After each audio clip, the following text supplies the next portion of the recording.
All right, let's talk about something really tough. Those first few moments, the first few days after losing someone, they can be just so disorienting, right? This whole explainer is really just meant to be a gentle guide for you.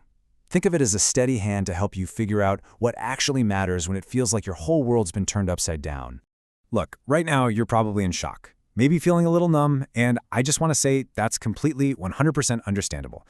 It's this impossible time where you have to make all these decisions, but you're also trying to process this enormous life-changing event.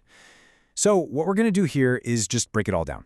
We'll figure out what really needs your attention right now, and just as importantly, what can absolutely wait. And this is so important. The absolute last thing anyone needs right now is more pressure, another to-do list. So please, don't think of this as a checklist you have to power through. It's more like an anchor in a storm.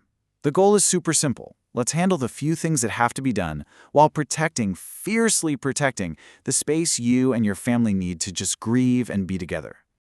Okay, so before we even touch the logistics, we're going to start with the single most important step, and it's all about giving yourself permission. You know, there's this crazy pressure in our culture to just start doing things, to get it all done.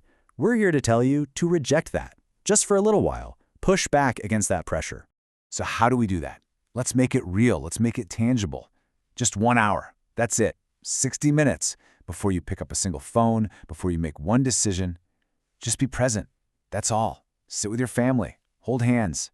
Maybe tell a funny story about them. Or, you know what? Just sit in silence together. That's okay too. The logistics can wait. They will wait. Your peace, that's the priority right now.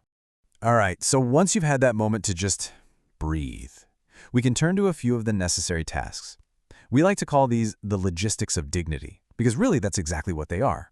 They're just small, totally manageable actions that are all about honoring your loved one right here in the immediate aftermath. And I want to promise you the list of what's actually urgent is really short. And please remember this. It is more than okay. In fact, it's incredibly wise to ask a trusted friend or family member to help you with this stuff. You don't have to carry this load alone. So let's take a look at what's truly essential. Here you go. It's just 4 things. That's it, 4. We're going to walk through them one by one. When you see them laid out like this, you realize, okay, this is a process. It's not some overwhelming tidal wave of stuff to do. Okay, first up, the pronouncement of death. This sounds official, but it's really just a procedural thing. Knowing who to call can save you a ton of stress. It's pretty simple. If your loved one is in a hospital or hospice, the staff handles all of it. You don't have to do a thing. If you're at home and the death was expected, your first call is to the hospice nurse or doctor. The only time you need to call 911 is if the death was sudden and unexpected. All right, let's quickly cover those other steps. Super important. Secure the home, especially if they lived alone, and make sure any pets are taken care of right away. Then, when you can, just gently look for a will or any written intentions. The key goal here isn't to find every detail. It's just to find out their main wish, burial or cremation. Because that one piece of information is all you need for the last immediate step, which is choosing a funeral home. And listen, you are not planning the service today. You're just choosing the people who will take care of your loved one's body for now. All the other details can wait. Okay, so once those first few logistical pieces are moving, a totally different kind of challenge pops up, right? It's the influx of people, all the well-meaning calls, the texts, the visitors. And I want to be really clear about this. Setting boundaries right now is not selfish. It is an act of grace. It's a gift to yourself and your family. I mean, this is the big question, isn't it? All that love and support, it can be so beautiful, but wow, it can also be completely exhausting. So how do you do it? How do you protect your family's need for some quiet, private time, but also acknowledge all the kindness that's coming your way?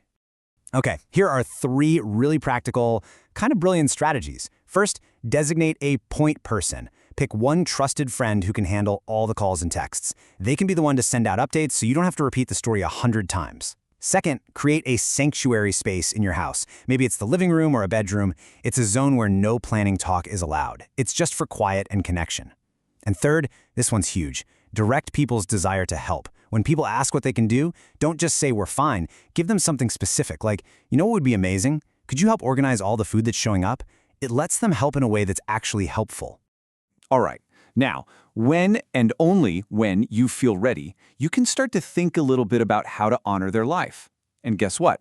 this part can also be done with grace. The whole goal is to start this process in a way that actually feels healing, something that's about connection and remembrance, not about stress. And look how simple this can be. 2 steps, that's it. First, before you even think about money or who's going to speak, just start with photos. Get the family together, pull out the photo albums, and just share your favorite pictures and the stories that go with them. It's this beautiful act of remembering together that connects everybody. Then after that, just pick one thing to decide on for today. Just one. Maybe it's the photo you'll use for the announcement or a song they loved. That's it. One small, gentle step forward. And you know, this really gets to the heart of everything we're talking about. Grace, in these moments, has nothing to do with being perfect or holding it all together. It's about being human. It's about giving yourself permission to feel all the messy, complicated things you're feeling. Permission to ask for help, and permission to just rest. And finally, I just really want you to remember this. In the middle of the blur, in the quiet moments, in the deep grief, you are not alone in this. I promise. There's support out there, and there are ways to move through this. Just one breath at a time. Please, take care of yourself.